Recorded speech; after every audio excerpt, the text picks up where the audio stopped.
Bueno, amados, gracias por la oportunidad y me siento honrado de poder estar acá con ustedes y poderles extender este brazo alfabetizador, ¿no? Me gusta siempre cuando vamos a tocar un tema hacer una breve introducción de hermenéutica e introducción bíblica. Primero porque muchos quizás nos podemos jactar de decir: no, yo tengo al Espíritu Santo y lo que yo hablo va a venir del Espíritu Santo. Pero eso es una falsa humildad donde queremos darle la responsabilidad al Espíritu Santo y no la podemos, no la queremos asumir cuando el Señor mismo dijo escudriñar las Escrituras, que somos nosotros los que tenemos que escudriñar, tenemos nosotros que tenemos que acercarnos a Dios y Él se acercará a nosotros. Entonces me gusta siempre enseñarle a los creyentes en mis 30 años de ministerio que nosotros hagamos lo posible y lo imposible se lo dejamos a Dios. Me gusta siempre trabajar desde el máximo sacrificio humano, poniendo en servidumbre mi cuerpo, para que después entonces el Espíritu Santo haga lo que es imposible, lo que es sobrenatural. Lo natural lo hacemos nosotros, día a día tenemos que hacer lo natural. Primero que el profeta Isaías le da continuidad, o ya él lo tenía, la forma correcta de interpretar la Biblia, que es una de las herramientas que yo utilizo, colegiada por un gran doctor, erudito, filólogo, que hablaba más de 3 idiomas. Para nosotros, de los de habla hispana, Dios también ha levantado maestros, porque Jesús prometió que iba a levantar maestros, apóstoles, profetas, escribas, sabios. A unos los perseguiréis, a otros los mataréis. Así que Dios prometió levantar profetas de en medio de nosotros. Ese continuismo no ha cesado, Dios va a seguir levantándolo. Enrique Lang, filólogo, que la editorial Vida de influencia de las Asambleas de Dios, colegia, Introducción Bíblica y Hermenéutica, habla de 5 reglas de la interpretación: sentido usual, primera ley; segundo, leer el texto inmediato, el texto menos inmediato; segundo, por qué se escribió un libro; y esto debemos de aplicarle las ideas en paralelo, enseñanzas en paralelo, que no podemos contradecir todo el contexto de la Biblia por una verdad sacada y filtrada de un versículo, de un capítulo. Por eso que en Isaías capítulo 28 Dios le dice a un pueblo rebelde, y ya con este capítulo que les voy a leer en paralelo, vamos a entender por qué es que Dios dice que voy a engrosar a este pueblo, les voy a hablar, los voy a endurecer. Pareciera que la soberanía de que ellos no iban a escuchar venía de Dios, y no es así. Por eso es que tenemos que usar lo que es la idea en paralelo. Y en Isaías 28, lo leo textualmente y dice así, 28:10: porque mandamiento tras mandamiento, mandato sobre mandato, renglón tras renglón, línea sobre línea, un poquito allí, otro poquito allá, porque en lengua de tartamudo y en extraña lengua hablaré a este pueblo, el cual él dijo, este es el reposo. Dice, este es el reposo, da reposo al cansado, este es el refrigerio, mas no quisieron oír. Allí está todo el detalle del por qué se origina ese engrosamiento, de que Dios decide castigarlos, aun cuando Dios envía un mensajero. Pareciera que fuera Dios el que no quisiera que ellos escucharan, porque el propósito de Dios es enseñarles progresivamente. Cuando dice aquí mandamiento tras mandamiento, mandato sobre, es la enseñanza progresiva que empieza todo ser humano si abre su corazón al aprendizaje, si abre su corazón en la humildad Por eso es que el mismo Isaías dice: miraré a aquel que es pobre y humilde de espíritu y que tiembla mi palabra. El libro de Isaías, hermano, se escribe a través de un gran hombre de Dios que desde la juventud Dios lo llamó.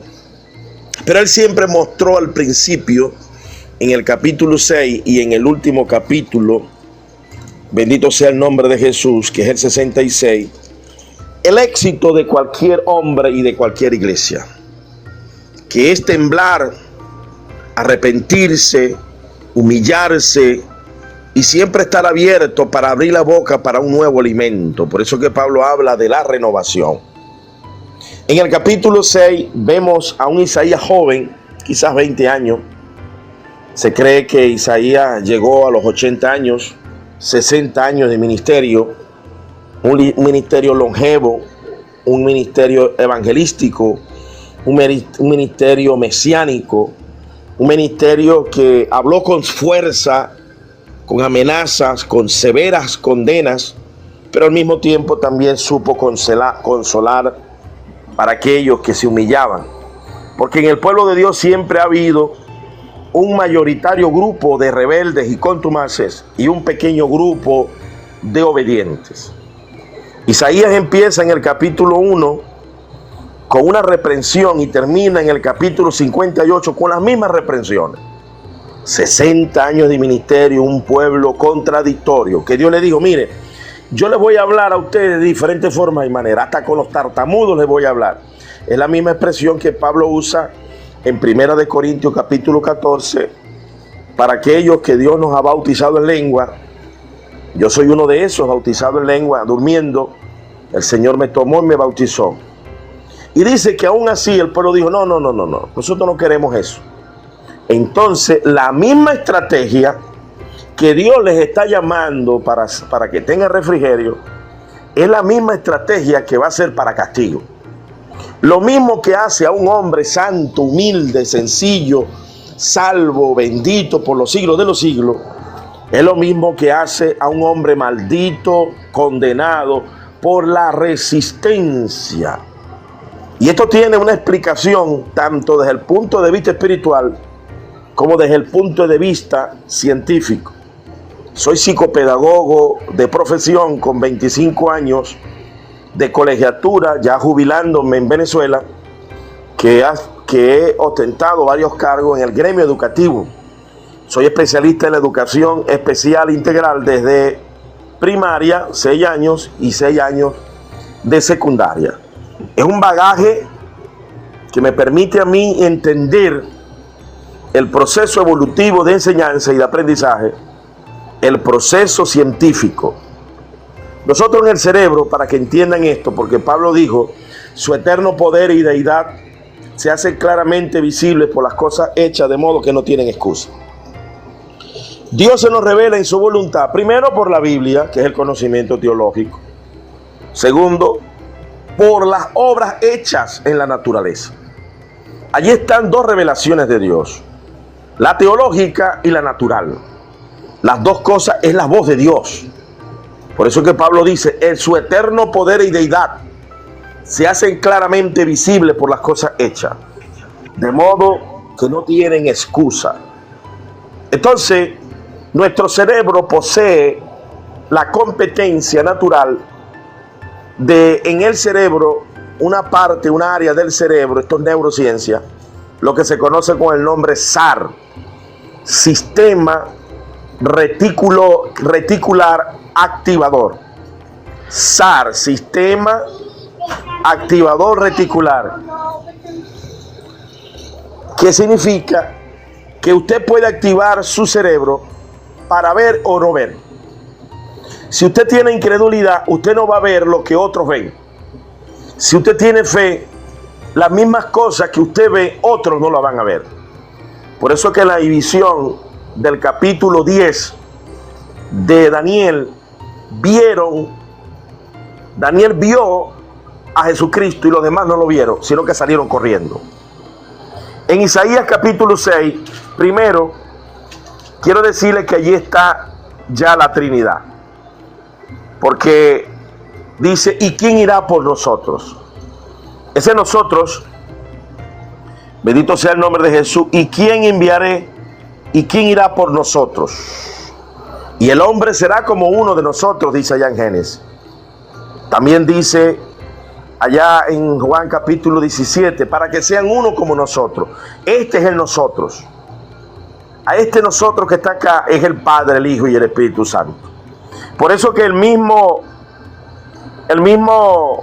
uno de los serafines, dice, y había serafines y decían, santo, santo, santo, tres santos, de la misma sustancia, de la misma naturaleza, pero no la misma sustancia, porque esto no es unicidad, esto no es modalismo, esto es triunidad. Nosotros se llama también, arriba lo dice, Jehová dice, vi mis ojos Jehová de los ejércitos. Él vio sentado, bendito sea la gloria de Dios. Él vio sentado allí al Rey Jehová, que es nosotros. Y luego viene una expresión que puede tentar a confundir, y los ha confundido el diablo a los calvinistas monergistas, en usar esta expresión para enseñar que Dios ha creado a unos para que se pierdan, que Dios ha creado inclusive a niños para que se pierdan y otros para que se salven.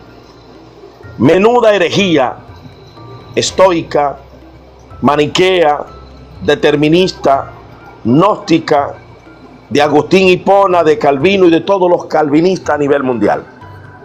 Una muy triste aseveración que constituye una de las herejías más perversas que hoy día están llevando a muchos relajados a pensarse que son unos hiper elegidos y han olvidado las palabras textuales de Jesús que dice, esforzaos a entrar por la puerta angosta. Que si hay algo que no entendemos, tenemos que procurar entendernos con un esfuerzo humano, y después el Espíritu Santo te va a premiar, así como premió a Jacob, que no era el elegido, no era el primogénito, pero luchando en busca de la verdad, Dios le dijo, por cuanto has luchado en contra con Dios y los hombres, ya no te vas a llamar más engañador, ya no te vas a llamar ese nombre ignominioso que te pusieron, te vas a llamar Israel, que es príncipe de Dios.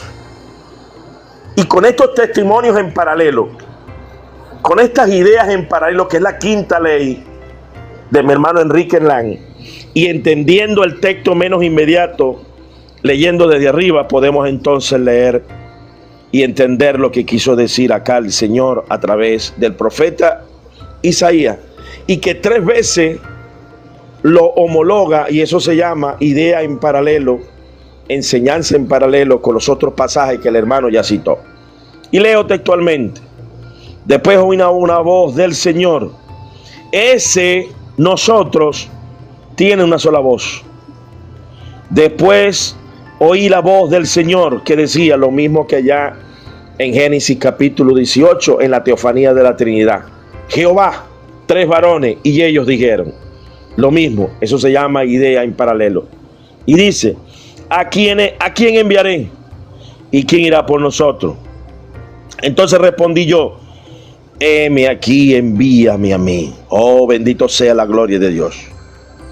Hay quienes tienen que ser forzados para ir, como Jonás. Hay quienes tienen que ser obligados para obedecer, como los no arrepentidos de Teatira, que Dios arroja en cama para que se arrepienta. Pero no todos son así, hermano. Hay quienes podemos decir: Señor, heme aquí. Solo dame fuerza para cumplir. Dame palabras de sabio para hablar. Dame de tu gloriosa presencia. Y si tu presencia no va conmigo, yo no iré, Señor. Y luego sigo leyendo. Y dijo: anda y di a este pueblo, oí bien y no entendáis. Esa no era la voluntad de Dios. Dios sabía que ellos iban a rechazar el mensaje, y fue lo que se cumplió. Ve, por cierto, mas no comprendáis. ¿Por qué no iban a comprender? Por la sencilla razón que ellos habían decidido ser incrédulos.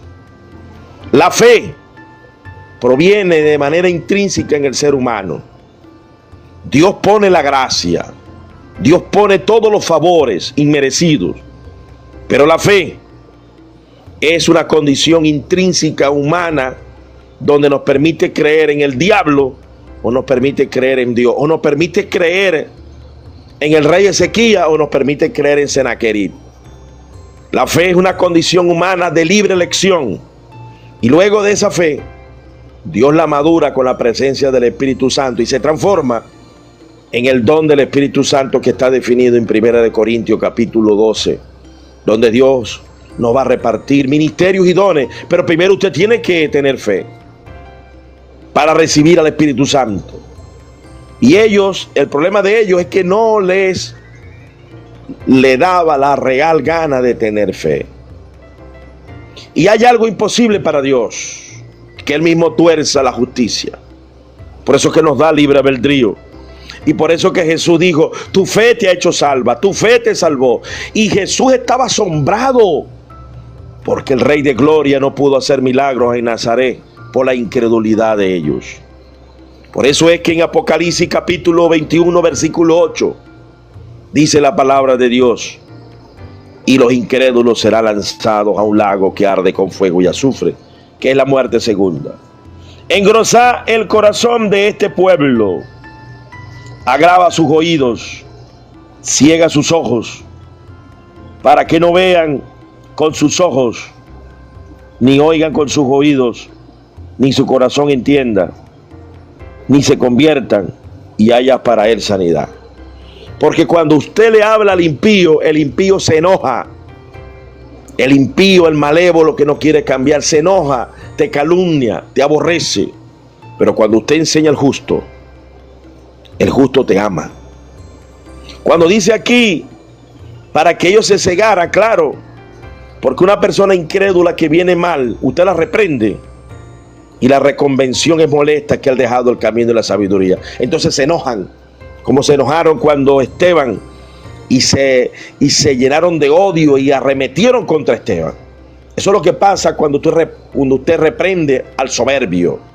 Pero cuando usted reprende al justo, el justo en un caso, en un momento dado, puede quizás resistir un poco, pero al final termina diciendo como Job: Señor, verdaderamente te había oído, mas mis ojos ahora te ven. Y dijo: ¿hasta cuándo, Señor?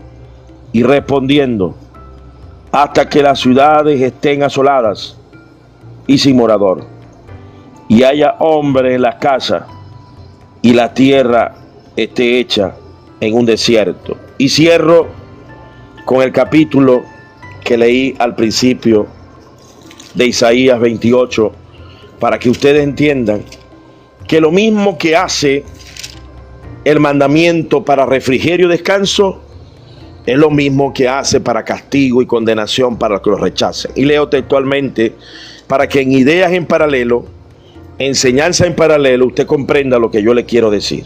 Y dice así, 28:10, lo leo nuevamente. Porque mandamiento tras mandamiento, mandato sobre mandato, renglón tras renglón, línea sobre línea, un poquito allí, un poquito allá, porque lengua de tartamudo y de extraña lengua hablaré a este pueblo, a las cuales él dijo: este es el reposo, da el reposo al cansado, este es el refrigerio, mas no quisiste oír.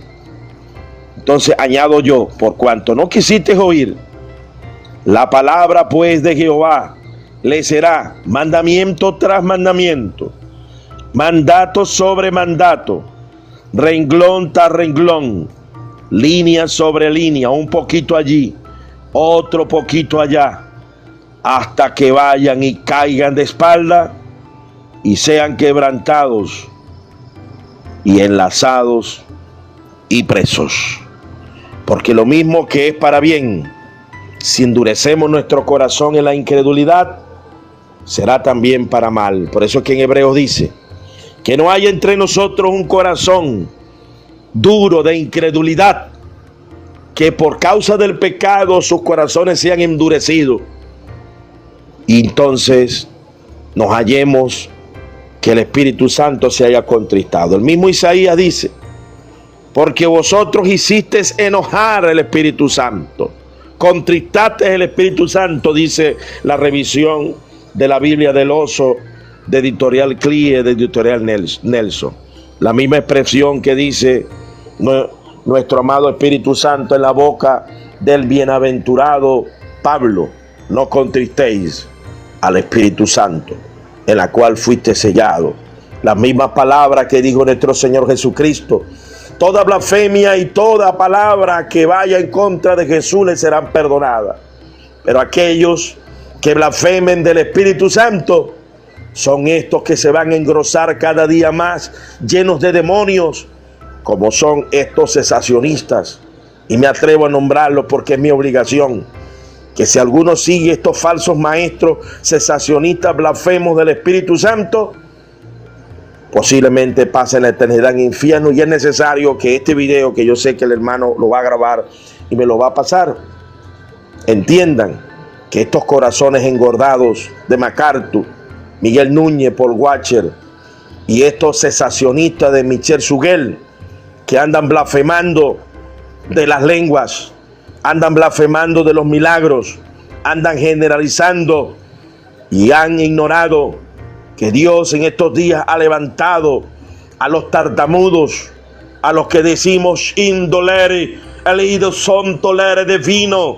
Hemos sido bautizados, agraciados por un don inmerecido de hablar en lengua, donde Dios va a levantar profetas, donde Dios va a levantar evangelistas, donde Dios va a levantar maestros de la palabra, donde Dios va a levantar, amados hermanos, apóstoles, para el perfeccionamiento y el perfeccionamiento del cuerpo que es en Cristo Jesús, Señor nuestro. Un abrazo grande. Dios les bendiga y Dios les guarde. Amén, gloria a Dios, gloria a Dios. Pues sabemos de que esta enseñanza, esta palabra que ha traído nuestro doctor, pues son los designios de nuestro Dios, quien Él pues tiene el control de todo. Y pues Él es el que decidió engrosar el corazón de cada persona.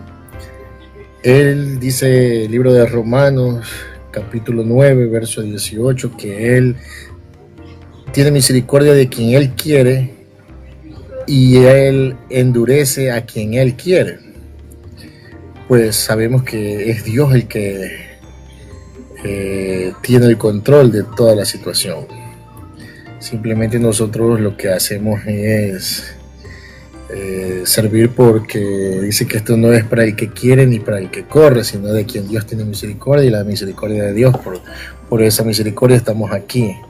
Por esa misericordia pues estamos siempre tratando de aprender mucho más, de que la palabra pues sea revelada día a día, porque de eso consiste de nosotros, de escudriñar la Escritura, de que la Escritura pues sea siempre una práctica en nuestra vida, sea nuestro alimento diario, escudriñar las palabras.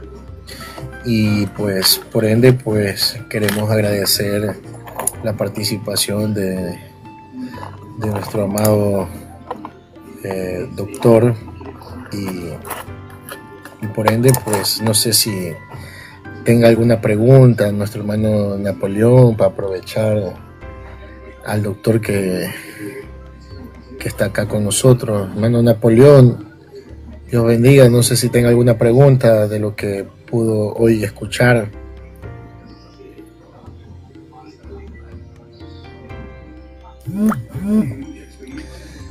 Hermano Napoleón, ¿se encuentra con nosotros? Dios bendiga. No está nuestro hermano Napoleón. Santo Jesús. Pues bueno, entonces mi doctor, pues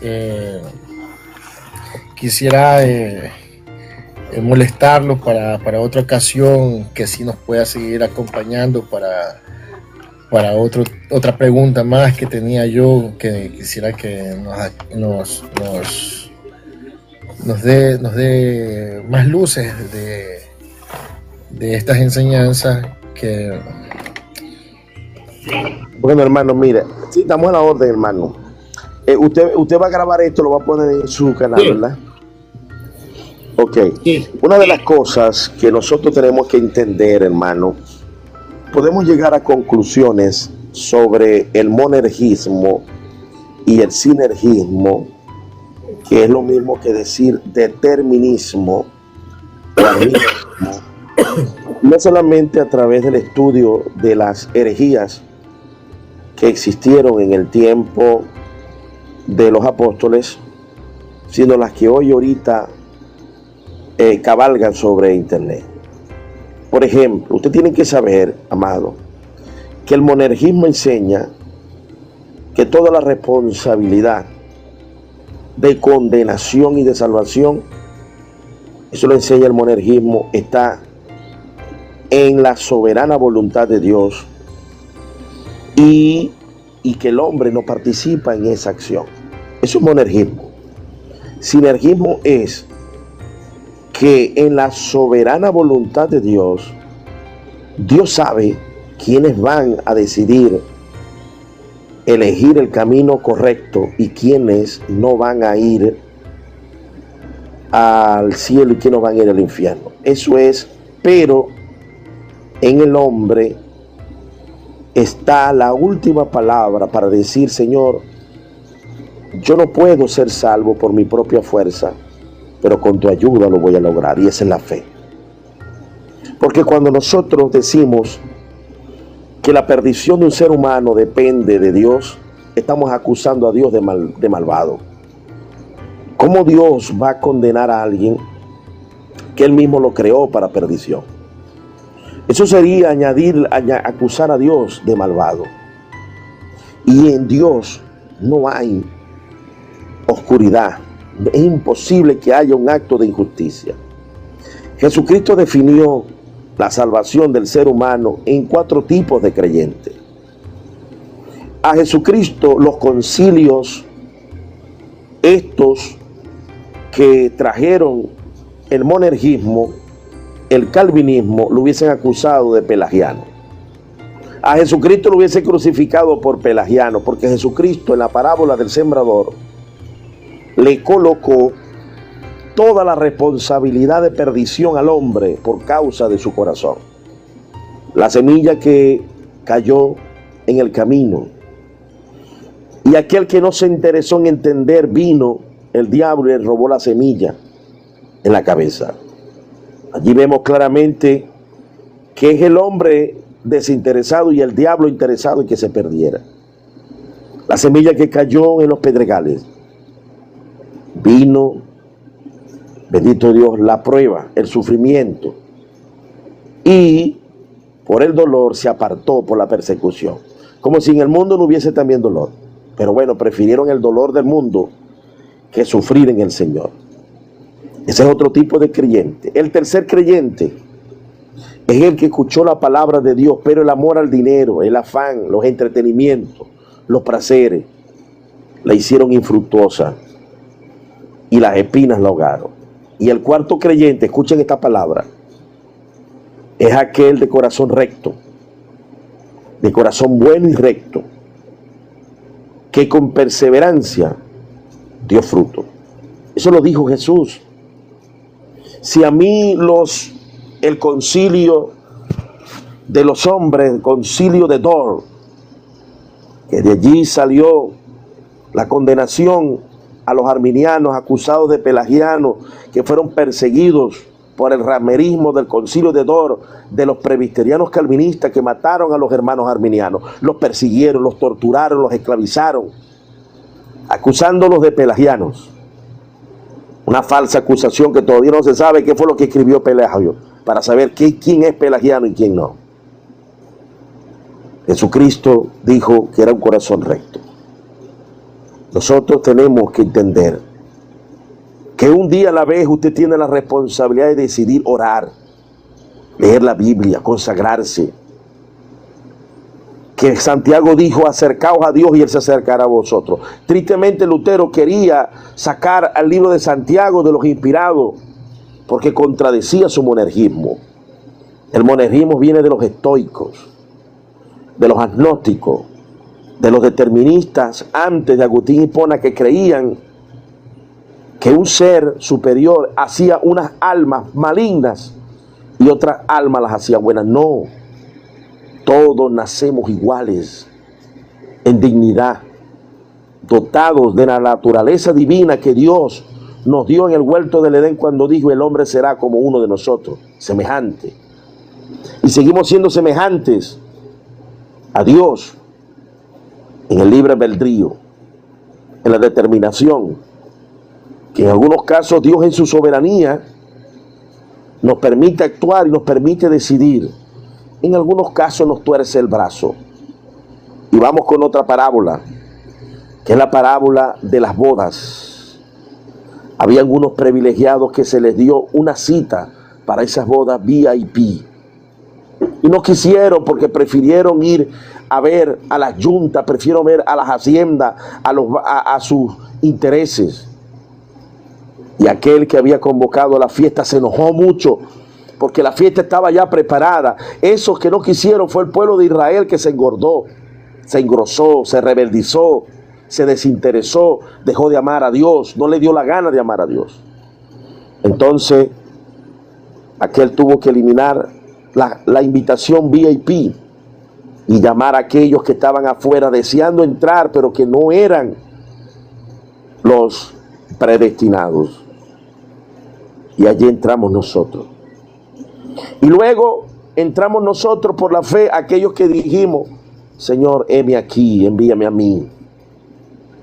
Cuando Dios me llamó al ministerio, yo era un empresario y Dios me pidió venderlo todo y entregarme a fundar campos y a vivir la estrechez y ser probado con el pueblo del Señor en el desierto, antes de gozar de los deleites temporales de la riqueza y de la empresa. Esos somos los que dijimos: Señor, heme aquí, envíame a mí. Pero luego están los cojos, los mancos, aquellos que Jesús dijo: Señor, recogimos a los cojos y los mancos, bueno, pero todavía hay puesto, bueno, vayan y fórzalos a entrar. Esos son los que Jesús a veces los tira en cama, los enferma, para que vayamos allá a predicarles y se salven. Allí hay 4 predestinaciones. La predestinación de un pueblo elegido, rebelde y contradictorio, que se engrosó el corazón. La predestinación de aquellos que, no siendo preferidos, decidimos: Señor, heme aquí. La elección de aquellos que, siendo cojos, mancos, con torpeza, aún así Dios los manda a buscar. Y aquellos que Dios fuerza a entrar, que a través de enfermedades, que a través del COVID, que a través del cáncer no se iban a arrepentir, pero gracias a Dios en su inmensa misericordia, como el ladrón en la cruz, a las 9 de la mañana era un injuriador, pero antes de las 3 era un predicador, predicando y enseñando la palabra de Dios. Adelante. Amén. Amén. Amén. Pastor, yo quería hacerle una pregunta, porque yo escucho que se habla de este tema. Mire, ya le voy aquí lo tenía, lo estaba apuntando. Decía que usted que estudió teología, dice que la rama de la teología hay 3 tipos de... A ver, 2 tipos de estudio teológico que estaba... Usted me corrige si estoy equivocado. Que habla primero el arminianismo, me corrige si lo dije bien. Uno que dice el arminianismo cree que la salvación se pierde, dice, y es que corresponde al hombre, le corresponde guardar la salvación. lo que se estudia en el arminianismo. La segunda es el calvinismo, que dice que Juan Calvino estudió, dice que en estudios teológicos cree que la salvación es de la gracia por los méritos que hizo nuestro Señor Jesucristo en la cruz. Es lo que he investigado de estos dos temas que escucho mucho, que uno que se llama el arminianismo y el otro el calvinismo. Pero si hablamos del arminianismo y hablamos del calvinismo, pues yo creo que son nombres que se le dan nomás, porque lo que se lee pues es la palabra de Dios, pues, y eso es lo que está escrito en la Biblia, lo que yo puedo decir, lo que escribió el apóstol Pablo, así podría decir. Pero creo que en el estudio teológico se le da ese nombre. Corríjame en eso, doctor, así que estoy bien. Así se define eso. Ok, yo te voy a, porque todo doctor se colegia de otros doctores. Yo empecé hablándoles a ustedes de la hermenéutica y introducción bíblica de Enrique Lang. Para este tema, yo te voy a dar mi apreciación académica desde la óptica que he sido formado y he investigado. Y Dios me ha dado la iluminación. Pero yo te puedo pasar por WhatsApp, ¿verdad? La dirección de dos tomos que yo tengo en físico, que tengo 30 años leyéndolo, que es la teología sistemática de Charles Hodge, presbiteriano, profesor, uno de los fundadores de la Universidad de Princeton, porque la Universidad de Princeton fue una universidad que empezó siendo una universidad teológica. Allí puedes leer cabalmente lo que es el monergismo, ¿verdad? Y lo que es la posición de Arminio y la posición mejorada de Arminio, que es la posición wesleyana, que involucra, como tú dijiste bien, dos grandes grupos: los arminianos y los calvinistas. Pero antes de Calvino, quien trajo la predestinación monergista, determinista, estoica, maniquea y hereje fue Agustín de Hipona. Agustín Hipona abandona el sinergismo de la patrística de Policarpo, de Ireneo de León, de Clemente de Roma, de la Didache, de Novaciano y de la mayoría de Ignacio de Antioquía, que enseñaban cabalmente que Dios ponía la gracia y nosotros teníamos que poner el esfuerzo permanente para cuidar ese regalo. Luego viene Agustín Hipona y se rebeldiza en contra de eso. Eso está debidamente registrado por una tesis doctoral que ahorita está sonando mucho, que es la del doctor Ken Wilson de la Universidad de Oxford. Una tesis doctoral que él demuestra que leyendo todos los escritos de Agustín Hipona, que para poderlos leer es como leer 6 veces la Biblia. Él lo leyó en un año leyendo 10 horas diarias e hizo la tesis doctoral y demostró que Agustín Hipona apostató de la doctrina que le llegó a él en el año 300 y algo de los padres apostólicos y introduce un cambio en eso que se llama el calvinismo, en su defecto el tema de Agustín Hipona. Tristemente, Lutero era de una, vamos a decir, de un grupo de la orden de los agustinos, que se le llamó agustino porque leía la obra de Agustín. Él demostró que Agustín Hipona empezó siendo sinergista y terminó apostatando siendo un maniqueo nuevamente, porque Agustín Hipona fue maniqueo. Y los maniqueos eran una secta de demonios deterministas de los griegos que enseñaban que un ser supremo hacía a unas almas para perdición y a otras almas para ser bondadosas y otras almas para ser malas. La idea calvinista de que la salvación no se pierde es una idea de Agustín Hipona, de los maniqueos, doctrinas que combatió Ignacio de Antioquía, Policarpo, Irineo de León y el mismo Marción. Parte de esto nosotros estamos heredando en la actualidad. A través de la historia, el concilio de Dort, los concilios reformados, tristemente abrazaron el postulado de Calvino y de Lutero y introdujeron en sus propuestas de reforma el calvinismo. Y es donde, cuando se llega a la reforma, que comienza Arminio a leer lo de Agustín, en el camino se da cuenta que Arminio, que era también contemporáneo con Cipriano Valera y Calvino, se dio cuenta que había un error en el calvinismo o en el de Agustín Hipona, y es donde Arminio establece una introducción a lo que se conoce como arminianismo. Ese arminianismo lo heredan los discípulos de Arminio, y en el concilio de Dort se discute eso, y de allí los calvinistas endemoniados establecen lo que es el tulí, que es una postura calvinista, y los remonstrantes, que son los arminianos, establecen una postura que para ese momento no era la wesleyana. La wesleyana vino después a través del metodista Juan Wesley, y le da un toque más afinado. En la actualidad, yo ni siquiera puedo decir que soy wesleyano, porque yo voy un poquito más allá.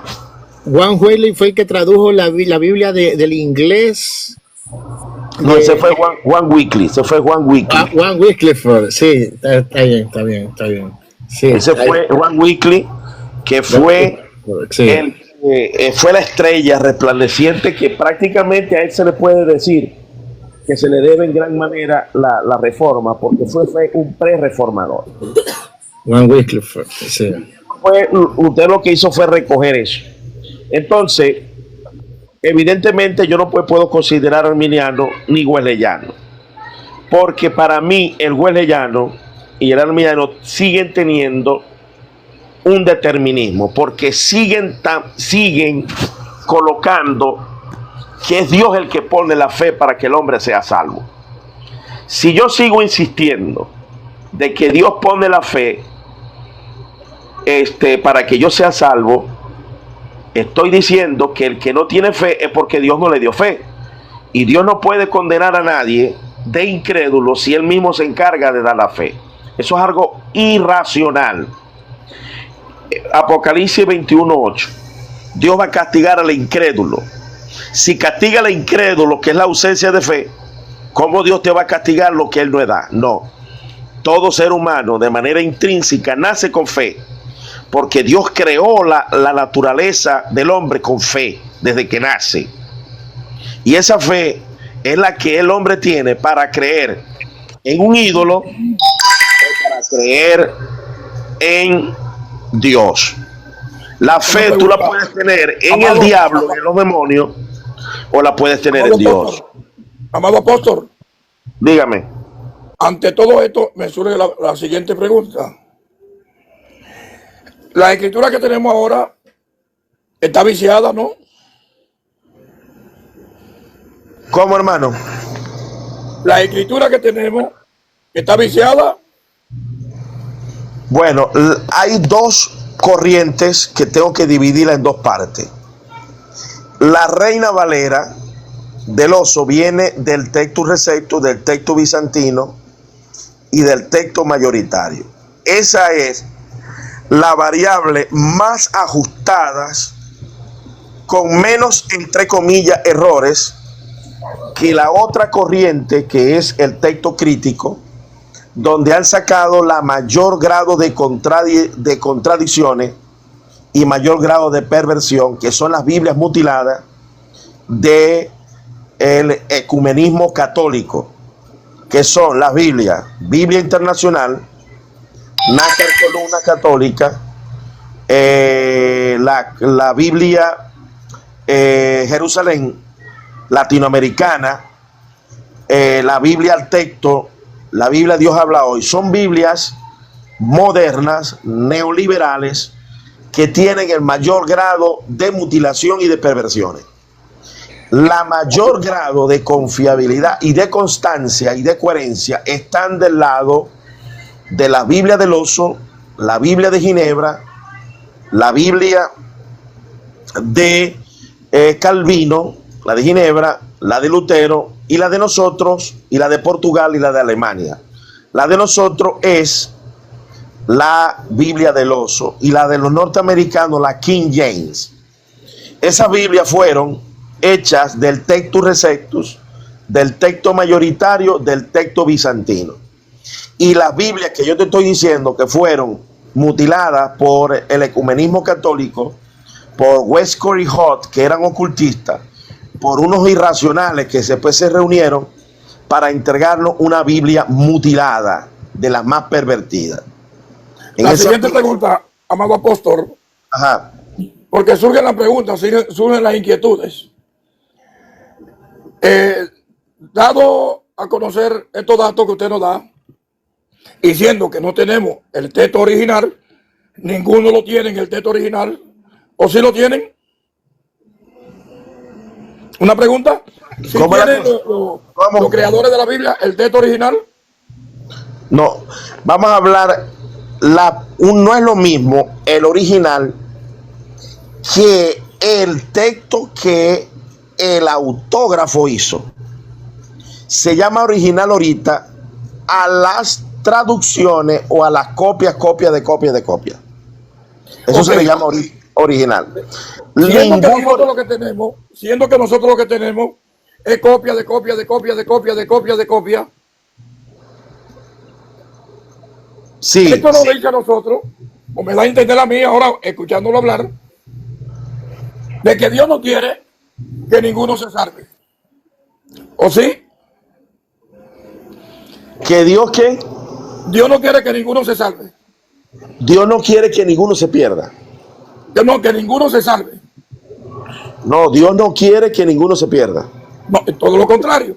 Porque si el texto que nosotros tenemos es copia de copia, y todo el mundo ha metido su mano, los hombres han metido su mano en esto, entonces, conforme a Juan 14:21, allí relata Jesús que el que lo ama es el que guarda su mandamiento. Ahora, ¿cómo conocemos nosotros su mandamiento si Él no ha permitido, bajo ninguna circunstancia, que nosotros conozcamos el texto original, que son sus mandamientos? Ok, hermano, porque escuche bien. Ajá. ¿Usted ha leído o ha investigado cómo fue el proceso de traducción? Bueno, porque todo lo que yo oigo de todo el mundo es que ha sido viciado, ¿no? Y si ha sido viciado, bueno, permítame entonces. Y ahora mismo usted me da la razón, porque usted me acaba de decir. Permítame, por favor, entonces explicarle para que usted pueda entender la idea. Me gustaría. Ok, escuchen bien. Hay que entender y aceptar que la Biblia no fue escrita para usted y para mí. La Biblia fue escrita para un momento donde había un pueblo que sabía hablar latín, griego, arameo y hebreo, copto, egipcio. Entonces la Biblia no se escribió para nosotros, se escribió para un pueblo y para un lenguaje que existía en aquel momento y que ahora está en desuso, ¿verdad? En desuso. En cambio, el castellano es un idioma nuevo que no existía y que ahora existe. Entonces, en la traducción hay un esfuerzo hermenéutico de entender lo que se quiso decir en un idioma y ahora hay que sustituirlo con una palabra que ahora existe y no existía en aquel momento. Y se corre un riesgo de quitarle el sentido original a aquella expresión que se escribió en original de una forma y ahora se tiene que escribir en otra forma. Entonces, hay que entender, amado hermano, que cuando yo traduzco ahorita del castellano al inglés y del inglés al castellano, se pierde un 15% del significado original. Entonces, en el proceso de traducción, siempre va a haber una pérdida del original. Entonces, allí es donde usted tiene algo de razón. Oye, hay cierto relativismo. Sí, hay cierto relativismo, pero ese relativismo que hay se reduce a una perfección de no equivocarnos, se cree en un 98%. El tectus receptus, el texto mayoritario, el trabajo de traducción por esa línea, nos entrega un documento que coincide aproximadamente con el original en un 98%, con un 2% quizás de errores. Eso significa, y esto te estoy hablando es de expresiones y de palabritas que no contradicen la verdad central de Cristo. Por ejemplo, te lo pongo en perspectiva. El sermón del monte, el sermón del llano, la parábola de Jesús están perfectamente igual en todas las traducciones, ¿verdad? Que se contradicen en unas y otras, en otras cosas. Quiere decir que lo que Jesucristo dijo en el sermón del monte, que ni una tilde, ni una jota puede ser movida de su ley, de sus mandamientos, que son las palabras de Cristo, las tenemos en absoluta confianza en un 100%. Pero cuando nos vayamos a algunos puntos de conflicto, dentro de ese mover y quehacer teológico, vamos a conseguir entonces en ese 2% las contradicciones duras y difíciles que pueden ir hasta un 5%, en donde suena decir que son muchos errores. ¿Por qué? Porque hay cerca, amado hermano, de cerca de 10.000 o 20.000 fragmentos entre códices y copias originales, ¿verdad? En pedazos y completos. Entonces, cuando dice que existe ese grave error, son de cosas que no son fundamentales.